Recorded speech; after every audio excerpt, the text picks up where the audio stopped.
Entrevista Venevisión. Líder en opinión. Por tu canal independiente, Venevisión. Amigos, tal como lo anunciamos, hoy en Entrevista Venevisión recibimos a José Ignacio Guarino. Él es analista financiero. Bienvenido. Hola Lirio, buenos días, ¿cómo estás? Gracias.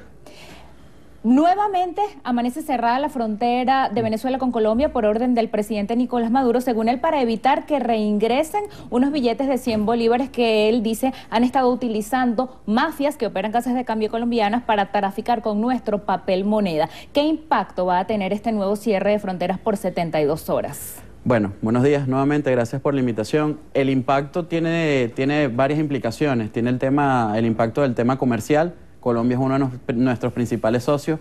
Hace nada se reabrió nuevamente la frontera y está también el tema de las casas de cambio, está el tema de las personas que están yendo a abastecerse de los bienes y servicios básicos de Venezuela hacia Cúcuta. Entonces, nuevamente habrá escasez en la frontera. Él ha dicho, el presidente de la República, que se ha detectado desde el año 2008 este comercio ilegal de papel moneda venezolano. ¿Por qué tomar medidas ahora y no hace más tiempo? El tema de tomar las medidas en Venezuela no nada más va por el lado de retirar un billete de 100, un billete de 20 o el cambio del cono monetario. El tema en Venezuela va en tomar decisiones en política económica no coyunturales sino estructurales. Entonces, si tú estás retirando un billete de 100 y lo sabías desde el año 2008, pero desde el año 2013 no para la emisión de este billete de 100, que representa en este momento el 47.6% de toda la moneda que circula en Venezuela, entonces la medida es súper extemporánea, más de 8 años, que ya sabían entonces que se estaba de alguna manera haciendo contrabando con el papel moneda. Ayer justamente el ministro de Interior, Néstor Reverol, se reunió con representantes de Sudeban y de la Asociación Bancaria para denunciar y explicarles lo que él considera este delito transnacional. Mostró incluso imágenes de pilas de billetes supuestamente escondidos en galpones de otros países, en Asia, en Europa. Si esto estaba ocurriendo, usted como especialista en economía y finanzas, un Estado, ¿qué ha debido hacer para evitar llegar a sacar de circulación un billete, el de más alta denominación? Es que ese es uno de los detalles, está buenísima tu pregunta. El Estado es el que tiene que velar y las autoridades por tener políticas económicas claras, en este caso políticas monetarias claras y eficientes, en este caso el Banco Central de Venezuela. Esto no es un tema que lo puedes hacer en 72 horas o lo puedes hacer en una semana, la sustitución del cono monetario. ¿Por qué tú tienes que fortalecer? El tema aquí o la pregunta es, ¿qué hacemos para fortalecer el valor del bolívar? Fortalecer el poder adquisitivo de los venezolanos para que no existan estas distorsiones, porque existe la distorsión con el billete, pero existe la distorsión con este mal llamado fenómeno también bachaqueo. Entonces, a medida que tú tienes controles en todos los aspectos de la economía, van a existir estas distorsiones. Y lo más importante que tiene que saber el Ejecutivo Nacional, y que por muchas vías, no solo yo, que solo soy un apasionado por las finanzas, sino muchos expertos, incluso autores del libro le dicen que la economía no se gobierna por decreto. La economía tiene leyes de oferta y demanda y con base en ellas hay que operarla. Porque al final del día la economía es una ciencia social que depende del comportamiento humano. Si tú no generas confianza y no hay un calce entre las expectativas adaptativas y racionales de las personas, pasa lo que está pasando en Venezuela, que tenemos una economía altamente distorsionada. Ahora, yéndonos a la que quizás sea la mayor preocupación, que es la del ciudadano común, que puede tener todavía en sus manos un billete que carece de validez, que está preocupado porque no sabe si se lo van a recibir o no. La Asociación Bancaria dijo que va a colaborar con el canje y también reconoció que esa falta de efectivo ha afectado sus operaciones porque no han tenido cómo satisfacer la demanda de los usuarios. El vicepresidente decía ayer que llevan 3 semanas de estrés, que debería ser tanto los operadores bancarios privados como la banca pública con el tema del lapso y el canje de los billetes. Bueno, desde ayer lo han comentado muchísimas personas, expertos, el ciudadano común, todo el mundo nos llamaba, nos preguntaba, ¿qué hacemos? Tienes 72 horas para hacer el canje. Porque para depositarlos, porque el canje lo vas a canjear porque si todavía el cono monetario no ha entrado en circulación, sino que entra el 15. Tienes un desfase entre el canje y la entrada en vigencia de lo que creo que es la nueva moneda, porque va a haber una moneda de 100, tenía entendido que era así cuando explicaron lo del nuevo cono monetario. Sin duda, esto complicará en las próximas 72 horas las transacciones. Y algo importante, aquellas personas que no están bancarizadas, ¿qué va a pasar con ellas en las próximas 72 horas o 96 horas? ¿Cómo van a hacer ellos transacciones? ¿cómo van a comprar las personas que están en la economía informal? Incluso hay que tomar en cuenta aquellas personas que son pensionados o jubilados, que la mayoría de las veces cuando cobran su pensión o su jubilación van y la retiran en efectivo. ¿Qué va a pasar con esa gente? Ayer fue un día de feriado bancario. ¿Cómo serán las colas ya? En este momento que tú me estás entrevistando, ya las colas en las puertas de los bancos deben ser importantes. También el gobernador de Táchira, el estado fronterizo, José Gregorio Villalba Mora, decía que van a penalizar o a sancionar a aquellas personas que hagan depósitos de grandes cantidades de efectivo y cuyos depósitos no correspondan con el historial que tenían. Sí.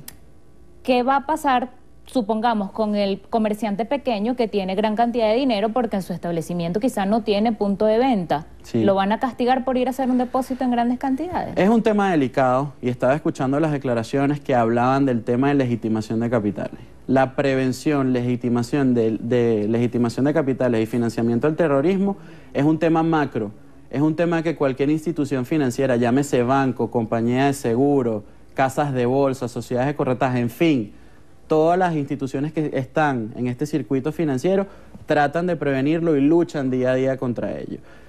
El movimiento histórico de las personas, como tú bien lo dices, que lo dijo ayer el gobernador Villalba Mora, es delicado, porque si tú no te manejas con la banca, o es muy esporádico el manejo que haces con la banca porque decidiste manejarte en efectivo, porque decidiste, o lo que pasó hace una semana con el tema de Credit Card, mira, ya yo no voy a usar más la tarjeta porque no me va a pasar, yo necesito hacer mis compras, y las personas que sacaron todo y lo manejan en efectivo, o aquellas personas que, por ejemplo, son jubilados o pensionados y tienen un ingreso extra por una consultoría que dan, o por algún trabajo, o por algún dividendo que reciban.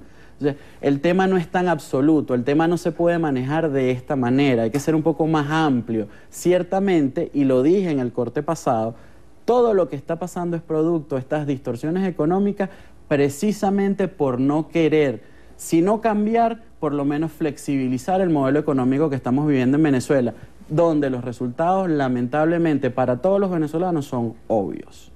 Y la otra medida que anuncia el Ejecutivo, esa de suspender las operaciones de los registros, o sea, que no abran nuevas empresas, justamente presumiendo este delito de legitimación de capitales. ¿Qué consecuencia traería esto en Táchira concretamente? Cuando tú registras una compañía, lo primero que haces es el acta constitutiva y la llevas al registro.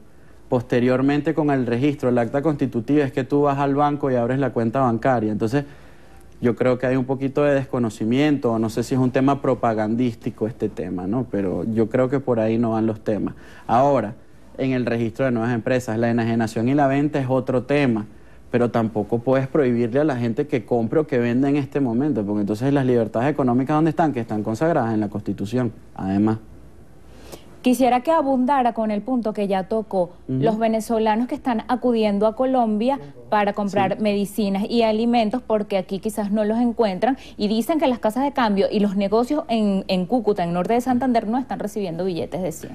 Es un tema complejo, es un tema delicado, es un tema que si tú no resuelves a lo interno en Venezuela lo que está pasando, el tema cambiario en Venezuela es clave y lo conversábamos incluso antes de la entrevista. Si en Venezuela no hay un estudio y posteriormente una política con respecto al tema cambiario, por ende al tema monetario en Venezuela, estos problemas se van a acrecentar. El tema de la inflación, el tema de la escasez en Venezuela es extremadamente delicado. Y no es un tema político, es un tema real, que lo vivimos todos los días. Usted, yo, los camarógrafos, los técnicos, las personas que están del otro lado de las cámaras, todos vivimos el efecto de la inflación en Venezuela a diario. Hay que derrotar eso que muchos venezolanos piensan, no me importa cómo cotiza el dólar porque yo gano en Venezuela, porque de facto, lamentablemente, tenemos una economía que está dolarizada, de facto. ¿Suscribe usted la opinión del economista y diputado José Guerra sobre ampliar el lapso para que los venezolanos nos adaptemos a esta medida? Es que la opinión no es nada más del profesor José Guerra, la opinión es lógica y es válida, es de todos los venezolanos, es un tema, lo que es oferta y demanda. Todo el sistema bancario nacional no tiene la capacidad, banca pública y banca privada, en este momento, para en 72 horas dar cumplimiento a toda esa demanda o a todas esas operaciones, esos depósitos de los billetes de 100 bolívares. ¿Usted cree que hay mafias interesadas en desestabilizar la economía? Mira, yo no me atrevería a afirmar que hay mafias. Yo iría un poco más allá y creo que es lo que he tratado de transmitir durante la entrevista. El tema en Venezuela, más allá de que existan o no las mafias, que eso tiene que investigar las autoridades pertinentes, existen distorsiones económicas. Y cada vez donde hay más controles hay más distorsiones. Y si tienes distorsiones, pasan estas cosas. ¿Cuáles serían entonces las recomendaciones que haría? Mira, básicamente cada vez que doy charlas, foros, clases, entrevistas, etcétera, en Venezuela, o somos pragmáticos en el tema de lo que es la política económica y somos estructurados y nos divorciamos un poco de ese mensaje político, o las consecuencias cada vez serán más graves para Venezuela. Hace un año conversábamos sobre Venezuela y qué podía pasar sobre Venezuela. Y en lo que ha transcurrido de año cada vez ha sido más grave. En enero a mí me preguntaban si había necesidad de un decreto de emergencia económica y fui tajante y preciso al decirlo, no. Estamos cerrando el año. ¿Qué se ha logrado con el decreto de emergencia económica? Ahí están las preguntas. ¿Cómo vislumbra 2017? 2017 puede ser un año bastante complicado, empezando por temas como servicio de deuda. Venezuela es un país que paga un alto nivel de rendimientos en su deuda externa. No creamos confianza, por ende hay un riesgo país muy elevado, por ende nos piden altos rendimientos para prestarle dinero a Venezuela. Eso es un tema importante.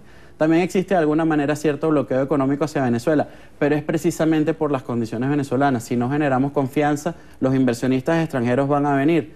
Los rendimientos, por ende, de Venezuela son muy interesantes, pero porque hay una percepción de riesgo muy importante. Entonces, si nosotros no hacemos unos cambios importantes en política económica en Venezuela en el corto plazo, será un año bastante complicado. Y por eso siempre a donde voy lo digo. Y mucha gente se ríe incluso porque me dicen algo así como que soy el evangelizador del mercado de valores en Venezuela. Y lo dije en una entrevista en un diario de circulación nacional en Venezuela.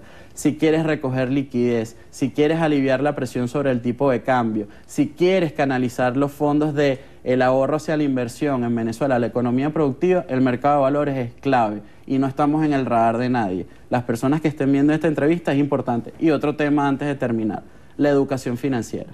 Derrotar paradigmas en Venezuela es clave. Gracias por darnos luces sobre el tema económico. A ustedes por la entrevista. Así finalizamos Entrevista Venevisión con José Ignacio Guarino, analista financiero.